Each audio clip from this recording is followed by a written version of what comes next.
Hello and welcome to all our budding Java enthusiasts. Today, we're diving into one of the most essential concepts that elevate your coding to new heights, the SOLID principles. SOLID stands for 5 design principles that ensure your code is easy to maintain and extend. Let's break them down one by one. First up, the S in SOLID. The single responsibility principle dictates that a class should have one and only one reason to change. It's all about compartmentalization and making sure that each class addresses a single concern.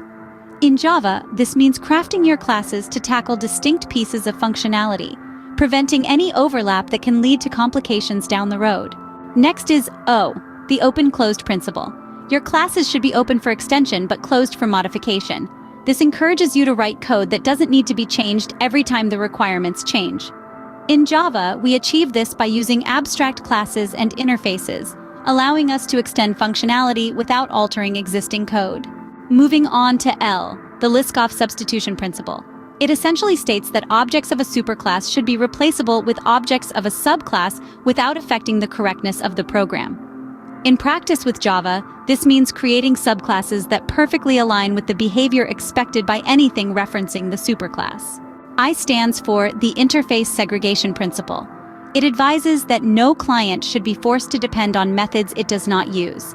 In Java, we promote this by designing lean interfaces that aren't bloated with unused methods, ensuring our classes only know about the methods that pertain to them. Finally, D for Dependency Inversion Principle. This principle tells us to depend upon abstractions, not concretions. It's the key to decoupling your code. Embrace these principles in your next Java project and watch your code transform. If you're looking to see these concepts in action, don't forget to subscribe and turn on the notifications for more practical Java programming insights. Thank you for watching. And remember, keep it solid, keep it Java.